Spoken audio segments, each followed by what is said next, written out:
Nature এবং মানুষের ভেতরের এই অদ্ভুত মিলগুলো কখনো খেয়াল করেছেন? মানুষের হাতের শেপ আর গাছের শেকড় দুটোই আশ্চর্যভাবে মিলে যায় একে অপরের সাথে, দুটোই কোনো কিছু আঁকড়ে রাখার কাজ করে। মানুষের ফিঙ্গারপ্রিন্টসের প্যাটার্ন কাটা গাছের মাঝখানার বলয়ের মতো দেখতে হয়। প্রত্যেকটা মানুষের ফিঙ্গারপ্রিন্ট সবসময় ইউনিক হয় এবং গাছের বলয় একটার থেকে আরেকটার আলাদা হয়, যেটা ওই গাছের বয়স কতদিন সেটা বলে দেয়। আর মানুষের ফিঙ্গারপ্রিন্টস বহন করে মানুষের পরিচয়। আমাদের হাতের তালুতে যেমন রেখা থাকে, সেরকম গাছের পাতাতেও শিরা থাকে সিমিলার প্যাটার্নের। মানুষের ফুসফুসের শিরাগুলো গাছের শাখা পোশাখা ডালপালার মতো ছড়িয়ে থাকে। দেখে মনে হয় অক্সিজেন এবং কার্বন ডাই অক্সাইড আদান প্রদানের জন্য একদম উপযোগী করে তৈরি করা। নেচারের সাথে কেন আমাদের এতটা মিল আপনি আগে জানতেন কিনা জানি না, বাট মানুষের ডিএনএর সাথে গাছের ডিএনএর 60% মিল আছে।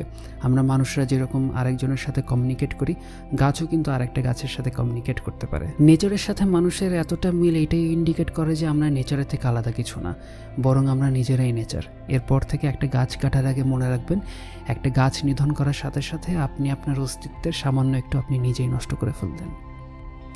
Subscribe this channel to get more interesting videos.